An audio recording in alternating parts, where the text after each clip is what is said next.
What's going on YouTube? Today let's talk about cyber threat intelligence. We will go over 4 aspects of cyber threat intelligence. The first, we're gonna define what is cyber threat intelligence. We're gonna talk about how to gather threat intelligence. 3, we're gonna go over the cyber threat intelligence lifecycle, and lastly we're gonna talk about the frameworks that we will use under the context of cyber threat intelligence. So first, let's define cyber threat intelligence. So basically, cyber threat intelligence can be defined in multiple ways. So from blue team perspectives and also from red team perspectives. So from a blue team perspective can be called or can be defined as the collection and analysis of tactics, techniques, and procedures used by attackers to build detection. So basically we study the attackers' tools, techniques, procedures, how the attackers achieve their goal from all angles, from all corners. We study all the corners to be able to build detections and to strengthen our security. Now that's from blue team perspective. What about from red team perspectives? If you are a red team and you want to study cyber threat intelligence, we can define it as the emulation of adversaries, TTPs. TTP stands for tactics, techniques, and procedures. And analysis of blue team's ability to build detections based on indicators of compromise and TTPs. So from red team perspectives, it's like we want to emulate the attackers, the stages that attackers go through, and an example is the cyber kill chain, which we will go through later in this video. Okay, let's go back to the board. So that's the definition of cyber threat intelligence, guys. Mainly, we want to collect evidence-based knowledge about adversaries. The objective here is we want to collect what? Let's just remember this. We want to collect intelligence or evidence. Evidence or knowledge. I think I have to remove the K from here. Evidence or knowledge about the attackers. Mainly we aim for collecting information, intelligence about TTPs, tools, tactics, and procedures. We want to study the attacker. We want to build a profile for the attackers. So this profile can be used to strengthen our security or to emulate the attackers. Okay, now let's talk about the sources of threat intelligence. Now that we have understand threat intelligence, how can we gather in threat intelligence to build detections, to strengthen security, and to emulate attackers? So there are many sources for cyber threat intelligence. The first one is internal sources. So internal sources can be actually such as pen testers or pen tests. When you conduct pen testing, you gather information about the vulnerabilities. Also, you can be vulnerability assessments.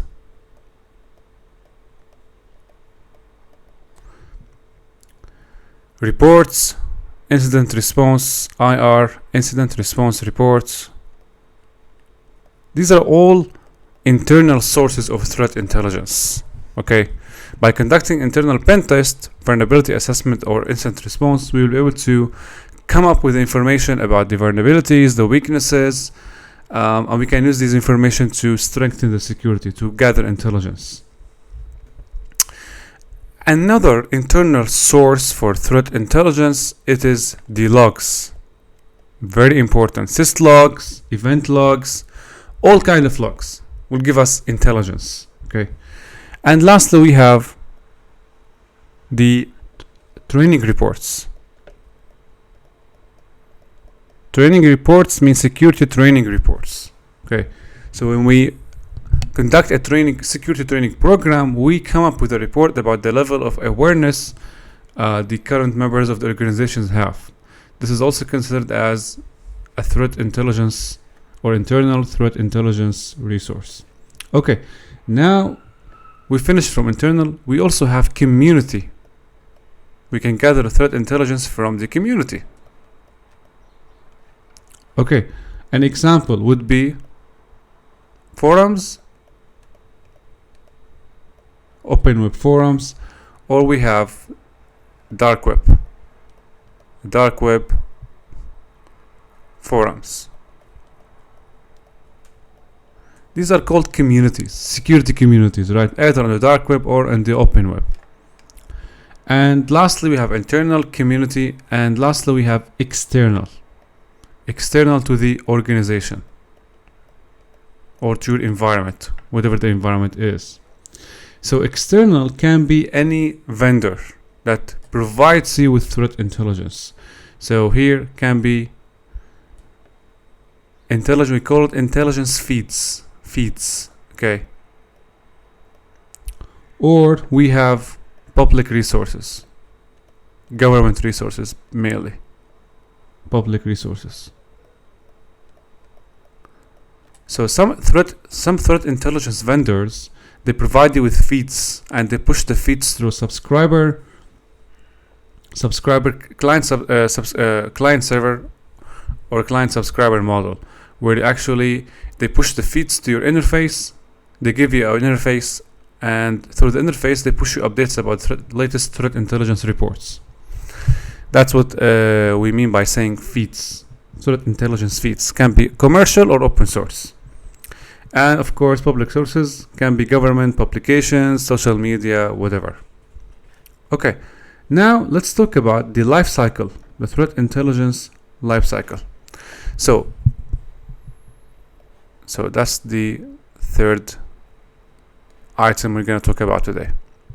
So the life cycle, so basically it demonstrates what are the stages that we go through when we gather the intelligence. So we saw with the definition, what does it mean by saying cyber threat intelligence, and we talked about the sources of threat intelligence from which we can gather the data.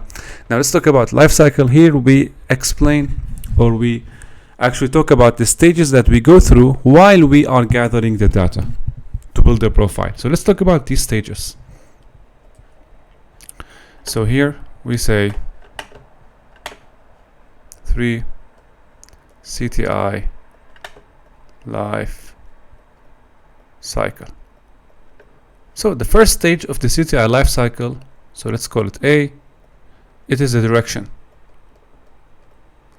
In the direction stage, we define the objectives and the goals of this data collection process. Okay, what are our objectives? What do you want to do? Okay, what do you want to achieve at the end? So in the direction, we define the objectives and we define the goals.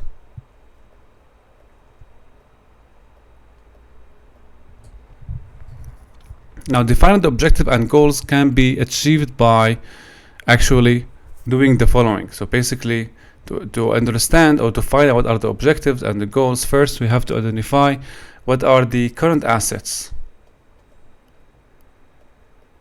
What are the current business assets we want to protect? Okay. Next, we want to go over what are the risks that are associated if we encounter or experience a loss of one of these assets. And then we define what are the sources that we will use to gather the intelligence. And lastly, after we listed the assets, the risks, and the sources, we here put the tools that are required to defend these assets. Okay. So basically, we define the objectives and goals. Our objectives and goals, let's say here, is to identify the business assets and build a profile of what can happen to these assets according to the threat intelligence that we can gather. Okay. Everything, all the risks, all the risks that you may attach or may associate to losing these assets can be extracted by or according to the intelligence that we will gather. Okay. Now that is for the direction. After we define the direction, we start the data collection process. So here we say collection. Now it's time to collect the data. Okay. So mainly security analysts will gather the required data to address them. So basically, we will to collect the data, we use one of these sources of threat intelligence: internal, community, external. So here we collect data. Fine. After we collected data, now it's time. So see here for processing.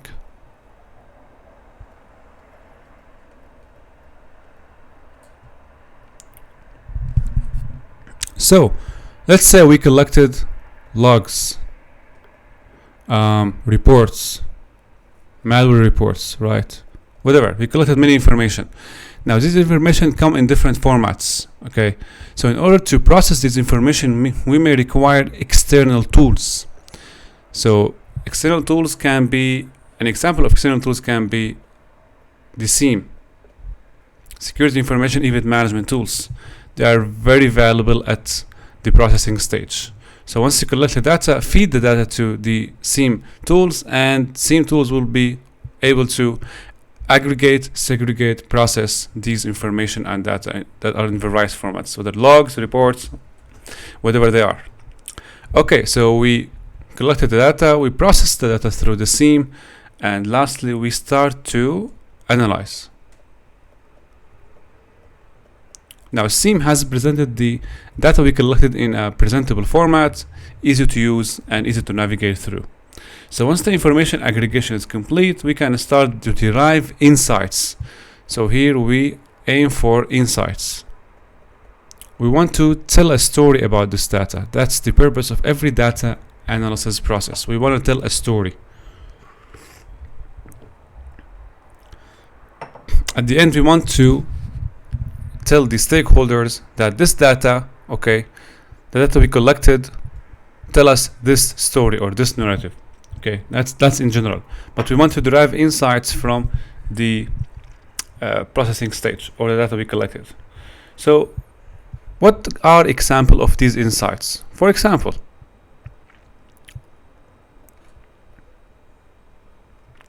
first we can, through these data we collected, we can uncover potential threats, attack patterns.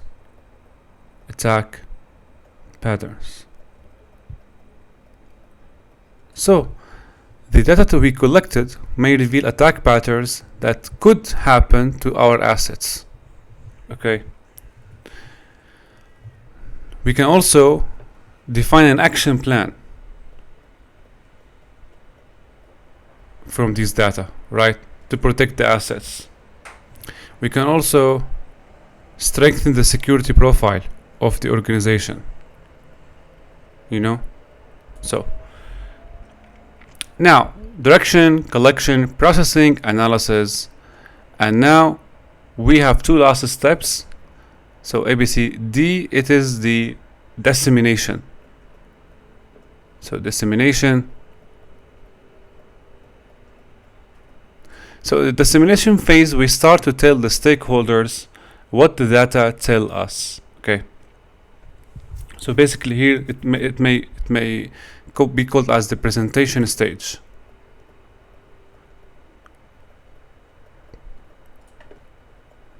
We present our findings to stakeholders.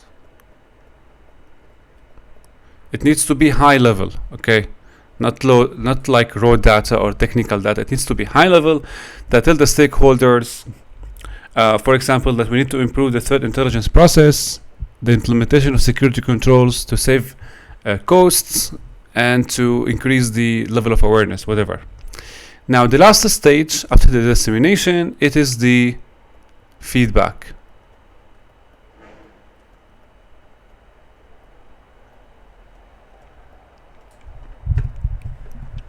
Now feedback is the responses we gathered, the feedback of what? The stakeholder. So basically after we collected data, presented the analysis to the stakeholders, now we get the feedback from the stakeholders.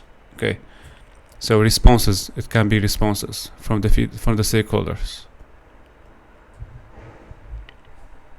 So these responses can tell us what to do. Okay, maybe work on the process or may improve the security controls, start implementing security measures. That's how it works. All right, now after we talked about the life cycle of cyber threat intelligence, now let's talk about the frameworks. Now, okay, Let's open a new page, and here we talk about the CTI frameworks. Okay, so the frameworks give us some sort of structure to use the threat intelligence. So it's all about structure, or we can say guidance for the use of threat intelligence.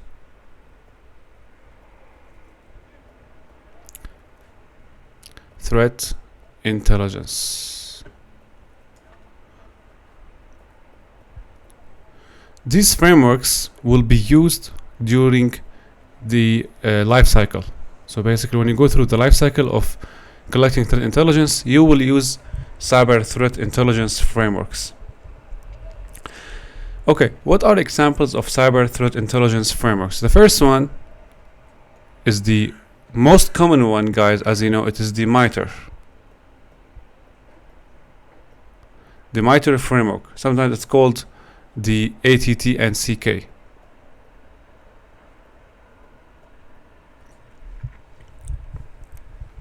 In the Mitre, guys, you will be able to find knowledge base of adversaries, TTPs. So in there you will find extensive database,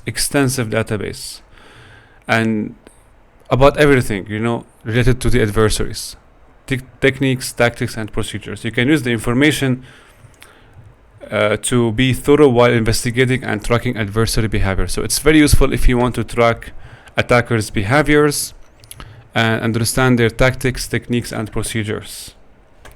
Now, another important one is the cyber kill chain. The cyber kill chain is very beneficial if you want to emulate the attacker's behavior. So basically, it breaks down the adversary actions into steps. It can help the security analysts and defenders, guys, to identify which stage-specific activities occurred when investigating an attack. So we study the attackers. We build a profile about the attackers, not using the TTPs, but using the stages by which or through which they go through. What are the stages of the cyber kill chain? So let's go through these stages, guys. First thing we have is the first stage. It is recon. That's one. In the recon, we obtain information about the victim and the tactics used for the attack. That's the first stage, obtaining information. The next stage is weaponization. In the weaponization, we start to think about what kind of malware we want to create. It can be Office document. It can be PDF document. It can be executable file. It can be email, whatever. So we decide based on the reconnaissance information we have collected. The third stage is the delivery.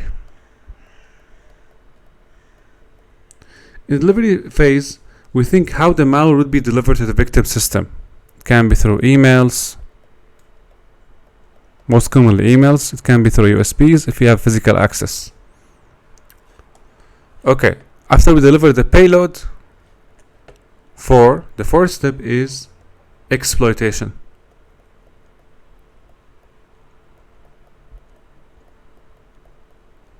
So in the exploitation phase, we breach the victim system by exploiting the vulnerabilities we have found. Okay, basically we aim to execute code to gain access to the system. Now the fifth step here is the installation.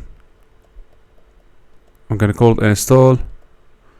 So in the installation here, after we gain access to the system, we start to install malware, okay, and backdoors to gain access to the system whenever we want.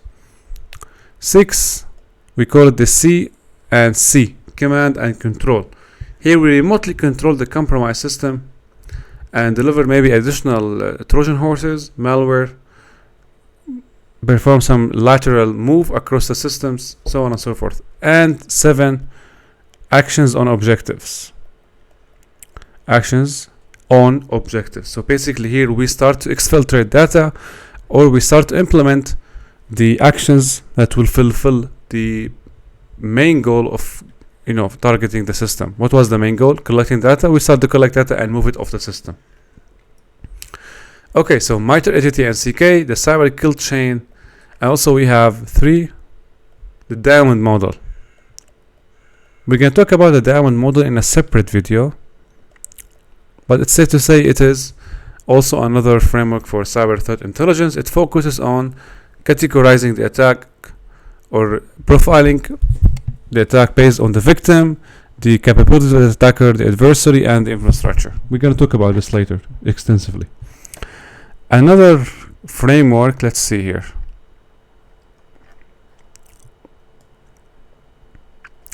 So frameworks, Mitre, CC, and KK. We have OCT map, taxi, STIX. I have summarized all of these in the notes. If you are subscribed to the membership, you will find them in the notes in the drive, in the Google Drive. Okay. After we talked about all of this, guys, let's take a practical example where we demonstrate some of the ideas we have discussed. So we have this room, Enter to Cyber Threat Intelligence, and there is a very cool simulation here. If you open the site, if you open view site here, okay, as you can see here, we have a SIEM report, can be Splunk report, about incidents that happened in the period between September 10 and 11. Okay, from this log, we want to process, as you can see. They have some information presented. Okay, so the SIEM has collected and processed the information. Now for us, we need to go through the analysis. We analyze and we come up with results that can be disseminated to the stakeholders. So on September 10, we have account logged on successfully, account name administrator. So there was an event where someone logged in as administrator. Okay, we can sort by the date. We cannot sort by the date here. Okay, so 11:48. Now let's skip this one, September 11. Okay, let's continue with September 10. So after that, outbound network flow initiated to this IP address, and then registry files modified. File download initiated by John.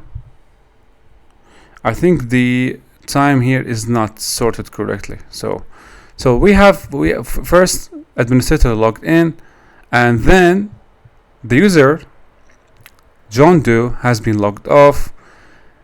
Outbound network flow initiated to this IP address. Probably this is the IP address of the machine where the account logon event witnessed through the administrator. Registry files modified. File download initiated by John Doe. File name. So maybe this is a malware. Email received by John from VIP villain. Internal network traffic detected from 91. So I think the first thing that happened, guys, the first event is here. So let's see which one. 840. These are the same events.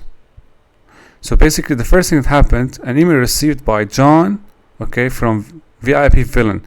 This is a phishing attempt, and then exactly after the malware has been downloaded, internal network traffic detected from 91, and then the malware modified the registration files. Exactly after that, administrator has logged in, and here we can witness the command and control traffic, and lastly the original user has been logged off. So what we're required to do here, answer the questions. What was the source email address? This is the source email address from which the malware came. What was the name of the file? This is the file. After building the threat profile, what message do you receive? Let's go to the building the profile here. So here, through these information, guys, as I told you, the SIEM has collected and processed the information. Now it's time for us to analyze the information and create a profile for the attack. So here we answer the questions. Okay, great. So threat actor extraction IP address. So this is the IP address. We click on that and we answer. Threat actor email address. This is the email address of the threat actor.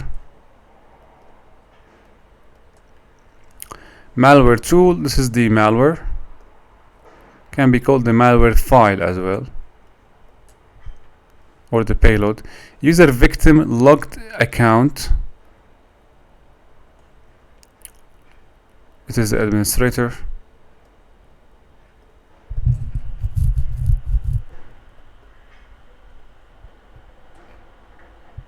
And lastly, victim email recipient.